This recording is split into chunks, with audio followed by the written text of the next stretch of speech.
మతోన్మాద శక్తుల కుట్రల నుంచి భారత రాజ్యాంగాన్ని కాపాడుకోవాలని కుల మతాలకు అతీతంగా హక్కులను కాపాడే ప్రపంచంలోని అతిపెద్ద రాజ్యాంగమని జిల్లా గ్రంథాలయ సంస్థ చైర్మన్ అవేస్ చిస్తి అన్నారు. బుధవారం యాదాద్రి భువనగిరి జిల్లా కేంద్రంలో 76వ భారత రాజ్యాంగం అమలు దినోత్సవ కార్యక్రమాన్ని అఖిలపక్ష పార్టీల ఆధ్వర్యంలో జగజీవన్ రామ్ చౌరస్తా నుంచి అంబేద్కర్ చౌరస్తా వరకు ర్యాలీ నిర్వహించి డాక్టర్ బిఆర్ అంబేద్కర్ విగ్రహానికి పూలమాలలతో నివాళులు అర్పించారు. సర్వసత్తాక ప్రజాస్వామిక లౌకికవాద రాజ్యాంగం అమలుతోని అన్ని మతాల కులాల రంగాల వర్గాల ప్రజల శ్రేయస్సు ఆధారపడి ఉందని దళిత ఐక్య వేదిక జిల్లా అధ్యక్షులు బట్టు రామచంద్రయ్య పేర్కొన్నారు.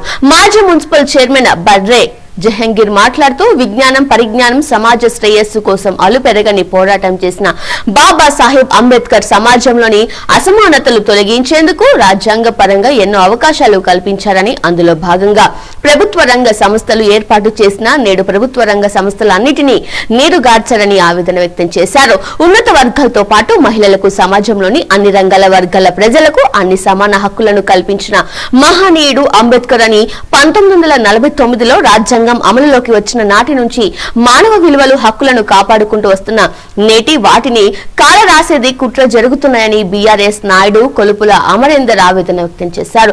డాక్టర్ బర్రె ప్రమిళ, బర్రె సుదర్శన్, బండారు రఘువర్ధన్, పల్లెర్ల వెంకటేష్, న్యాయవాది నాగరం అంజయ్య, బండారి రవివర్ధన్, పడిగెల ప్రదీప్, కొడారి వెంకటేష్, మాజీ మున్సిపల్ చైర్మన్ ఆంజనేయులు, రచ్చ శ్రీనివాస్ గౌడ్, గోపాల్, ఇమ్రాన్, శంకర్, కుశంగల రాజు, వడిచర్ల కృష్ణ యాదవ్, భూతం యాదగిరి, బొంతల నరసింగరావు తదితరులు పాల్గొన్నారు. అనంతరం రాజ్యాంగ పరిరక్షణకై ప్రతిజ్ఞ చేశారు.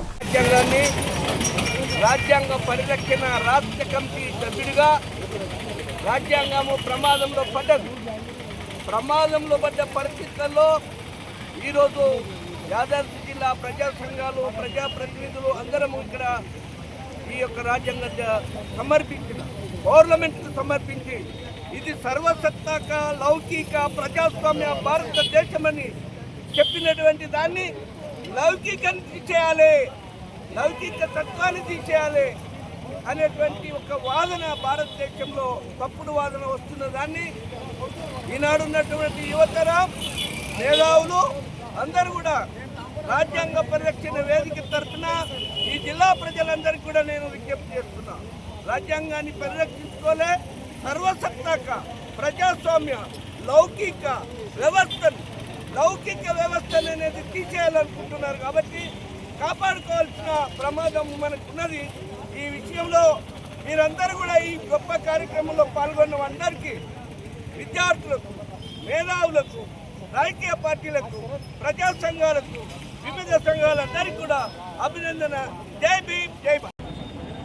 రాజ్యాంగ దినోత్సవాన్ని పురస్కరించుకొని యావత్ భారతదేశ వ్యాప్తంగా నిర్వహిస్తున్నటువంటి కార్యక్రమంలో భాగంగా యాదాద్రి భువనగిరి జిల్లా కేంద్రంలో యాదాద్రి భువనగిరి జిల్లా దళిత ఐక్యవేదిక ఆధ్వర్యంలో భారత రాజ్యాంగ దినోత్సవాన్ని పురస్కరించుకొని నిర్వహిస్తున్నటువంటి ర్యాలీలో పాల్గొన్నటువంటి అన్ని రాజకీయ పార్టీల నాయకులకు, విద్యార్థినులకు, అదేవిధంగా వివిధ ప్రజా సంఘాల నాయకులందరూ కూడా 76వ రాజ్యాంగ దినోత్సవ శుభాకాంక్షలు తెలియజేస్తూ, సోదరులారా, ఈ దేశంలో ఉన్నటువంటి అట్టడుగు పేద వర్గాల కోసం భారత రాజ్యాంగాన్ని స్వేచ్ఛ సమాన వాయువులను కల్పించినటువంటి మహనీయులు బాబాసాహెబ్ అంబేద్కర్ గారు ఈరోజు 2 సంవత్సరాల పైగా కష్టపడి భారత రాజ్యాంగాన్ని వివిధ కులాలు, మతాలు, జాతులు అందరూ కూడా సుభిక్షంగా వర్తిల్లే విధంగా భారత రాజ్యాంగాన్ని ప్రపంచంలోనే అతి రాజ్యాంగం. ఈరోజు ప్రపంచంలో చూస్తే ఎక్కడ కూడా రాజ్యాంగాలు ఉన్నటువంటి పరిస్థితులు లేవు. కేవలం భారతదేశం ఉన్నటువంటి లిఖితపూర్వకమైనటువంటి రాజ్యాంగాన్ని మరి ఆసరగా తీసుకుంటున్నటువంటి పరిస్థితులను కూడా మనం గమనించాలి. కానీ దురదృష్టం ఏంటంటే ఆయన ఏదైతే ఆశపడి ఈ దేశంలో ఉన్నటువంటి సామాన్యుడు, పేద వర్గాలంతా కూడా సమానత్వం, స్వేచ్ఛ కలిగించాలన్నటువంటి విషయాలు ఈరోజు నిర్వీర్యం అవుతూ ఉన్నాయి. మనం చూస్తూ ఉన్నాం, ఆ రోజు బాబాసాహెబ్ అంబేద్కర్ ఇచ్చినటువంటి పబ్లిక్ రంగ సంస్థలన్నీ కూడా ఈరోజు నిర్వీర్యం అవుతూ ఉన్నాయి. భారత రాజ్యాంగం ద్వారా పేద వర్గాలంతా కూడా సమానత్వం పొందాలన్నటువంటి ఆశయాలు కూడా ఈరోజు నిర్వీర్యమైనటువంటి పరిస్థితులకు వస్తూ ఉన్నాం. కాబట్టి ఆయన ఇచ్చినటువంటి స్ఫూర్తి, ఆయన ఇచ్చినటువంటి పోరాట పటిమను భవిష్యత్తులో మనమంతా కూడా మనం ఏంటంటే అధైర్యపడకుండా బాబాసాహెబ్ అప్పుడు కూడా అధైర్యపడలేదు. విజ్ఞానాన్ని నమ్మిండు, పరిజ్ఞానాన్ని పెంపొందించుకుంటూ భారతీయులు ప్రపంచంలో ఉన్నటువంటి వెనుకబడితనానికి గురవుతున్నటువంటి వాళ్ళని కూడా తన మేధస్సుతోని పరిజ్ఞానంతో సమాజాన్ని మార్పు తీసుకురావడం కోసం ప్రయత్నం చేసినటువంటి పరిస్థితులను మనమంతా కూడా విజ్ఞానం ద్వారా పరిజ్ఞానాన్ని సమాజంలో గురిగొల్పి యువకులను ఈరోజు సనాతనము ఆ ధర్మం ఈ ధర్మం అన్నటువంటి విషయాల మీద మరి యువతంతా కూడా ఆకర్షితులు అవుతూ ఉన్నారు. కానీ మనమంతా విజ్ఞానాన్ని పెంపొందించి అసమానతను తొలగించే రోజే ఈ బాబాసాహెబ్ అంబేద్కర్ ఇచ్చినటువంటి రాజ్యాంగానికి పరిపూర్ణ చేకూరుతుందని తెలియజేసుకుంటూ చాలా సంతోషం. ఇంత పెద్ద ఎత్తున కూడా యాదాద్రి భువనగిరి జిల్లా కేంద్రంలో భారత రాజ్యాంగాన్ని ప్రజాస్వామ్యాన్ని కాపాడడం కోసం వచ్చినటువంటి యువకులకు విద్యార్థులందరూ కూడా మరొక్కసారి రాజ్యాంగ దినోత్సవ శుభాకాంక్షలు తెలియజేస్తాం. ఈ భారతదేశానికి పండుగ రోజు 1949 నవంబర్ 26న ఆనాడు రాష్ట్రపతి రాజేంద్ర ప్రసాద్ గారి ఆధ్వర్యంలో నెహ్రూ గారి ప్రధానమంత్రి గారు ఉన్న కాలంలో డాక్టర్ అంబేద్కర్ గారు ఈ రాజ్యాంగ నిర్మాణ చైర్మన్గా ఉన్నటువంటి సమయంలో ఈరోజు దీన్ని అమల్లోకి తీసుకొచ్చి ప్రతిపాదించిన రోజును ఈరోజు బడుగు బలహీన వర్గాలతో పాటు ఈ భారతదేశంలో ఉన్న వాళ్ళందరూ కూడా పండుగ జరుపుకోవాలి. ఇవాళ మానవ హక్కులు ఈ భారతదేశంలో ఉన్నాయంటే కారణం బాబాసాహెబ్ అంబేద్కర్ రాజ్యాంగం. ఇవాళ మహిళా హక్కులు ఉన్నాయంటే కారణం ఇవాళ బాబాసాహెబ్ అంబేద్కర్ ఇవాళ రాజ్యాంగం. ఈ హక్కులని కాలరాస్తున్నటువంటి కొంతమంది దుర్మార్గులు ఈ రోజు భారత రాజ్యాంగం అంటే దళితులుగా బడుగు బలహీన వర్గాలుగా అని చెప్తున్నారు. ఆ రోజు ఉన్నత వర్గాలకే ఓటు హక్కు కల్పించాలని దుర్మార్గమైనటువంటి ఆలోచన చేస్తున్నటువంటి రోజుల్లో ఆ రోజు మనుషులుగా పరిగణించని రోజుల్లో ఈ బడుగు బలహీన వర్గాలకు ఓటు హక్కు కల్పించినటువంటి మన దేవుడు ఇలా అంబేద్కర్ గారు రచించినటువంటి రాజ్యాంగం అమల్లోకి వచ్చిన రోజు. అదేవిధంగా మహిళలను చాలా నీచంగా చూస్తున్నటువంటి ఈ సమాజంలో మహిళలకు సమాన హక్కులు కల్పించాలి, మహిళలకు ఓటు హక్కు కల్పించాలని ఈ రాజ్యాంగాన్ని నిర్మించారు. ఈ రోజు ఈ ప్రపంచానికే ప్రజాస్వామ్యం విలువలు నేర్పిస్తున్నటువంటి ఈ దేశం ఉన్నదంటే కారణం ఏకైక కారకుడు బాబాసాహెబ్ అంబేద్కర్ మన భారత రాజ్యాంగమే అని నేను తెలియజేస్తున్నాను మిత్రులారా.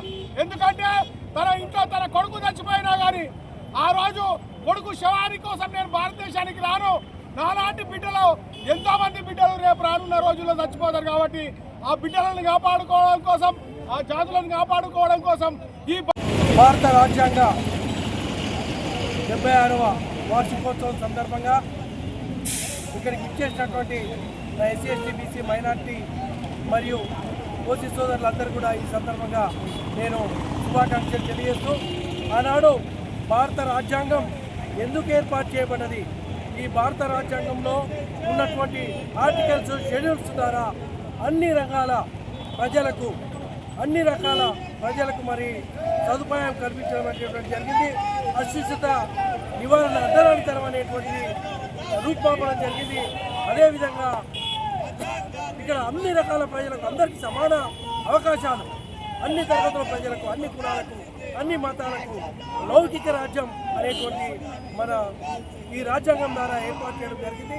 మరి ఈ రాజ్యాంగం మరి ఆనాడు 2 సంవత్సరాల 2 నెలల 18 రోజులు పట్టింది ఈ రాజ్యాంగం రావడానికి. ఆనాడు అంబేద్కర్ గారి యొక్క రాసినటువంటి ఈ రాజ్యాంగం ఇంకా ఇప్పుడు 76 సంవత్సరాలు అయింది. ఇంకా 100 ఏళ్ళైనా ఈ రాజ్యాంగం భారతదేశానికి చాలా ఉపయోగపడుతుంది ఇంకా.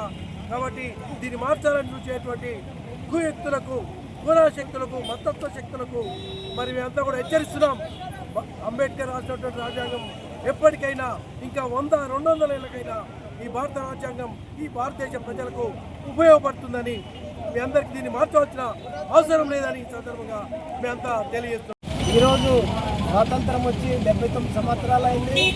తర్వాత మనకు ఆ రోజు నవంబర్ 26న 1949లో మన డాక్టర్ బాబా అంబేద్కర్ గారు తర్వాత ఆ పీఠికను సమర్పించి మన రాజ్యాంగాన్ని పార్లమెంట్ ఆమోదించడానికి ఎవరు ప్రభుత్వం ఉన్నప్పుడు అక్కడ చేసింది. దానికి అనుగుణంగానే మనకు ప్రతి సంవత్సరం మన ఇండియాకు, మన భారతదేశానికి ప్రపంచ దేశాల కన్నా మన రాజ్యాంగం గొప్పది. అది జనరల్గా కొంతమంది ఏమనుకుంటారంటే ఓన్లీ ఎస్సీ ఎస్టీ బీసీలకి అనుకుంటున్నారు. కానీ ఇదంతా కాదు, మానవ హక్కుల అందరికీ మొత్తం కంప్లీట్గా మొత్తం మన ఇండియాలో ఉన్న అందరికీ ప్రతి కులం, ప్రతి మతం, ప్రతి దానికి అందరికి వర్తిస్తుంది. ఆ రోజు ఒక రోజు తర్వాత ఈ ఓటు హక్కు ఓన్లీ మహిళలకే ఉండాలి కాదు, ఓన్లీ గ్రాడ్యుయేషన్లకే ఉండాలి, చదువుకున్న వాళ్ళకే ఉండాలని చెప్పి దాన్ని ఏదైతే ప్రతిపాదించిందో దానికి డాక్టర్ బిఆర్ అంబేద్కర్ గారు లేదు, మహిళలకు ఖచ్చితంగా ఓటు హక్కు ఉండాలి, మహిళలకు హక్కులు ఉండాలని వారు చేసిండ్రు. ఈ కార్యక్రమానికి గత 3 రోజులు మేమందరం కష్టపడి మా సంఘ నాయకులు, తర్వాత ప్రముఖులు, తర్వాత ప్రెస్ మీడియా అందరూ కలిసి అందరూ మరోసారి మీ అందరికీ డాక్టర్ బిఆర్ అంబేద్కర్ సంఘం తరఫున మరి నేను ధన్యవాదాలు చెప్తూ జై భీమ్.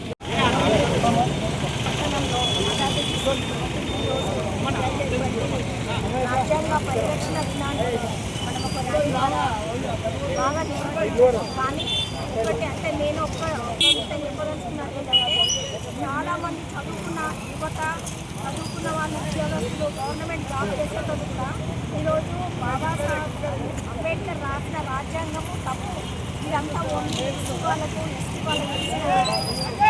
తప్ప వాళ్ళ కోసం చేశారు. ఇదంతా మోసపూరితమైనదని కొన్ని యూట్యూబ్లలో, తర్వాత కొన్ని వాట్సాప్ గ్రూప్లలో నేను చదవడం జరిగింది. దాంట్లో కూడా నేను కొన్నిసార్లు ఖండన చేయడం అనేది జరిగింది. కానీ నేను ఒకటి ఏమంటున్నానంటే గవర్నమెంట్ వాళ్ళకి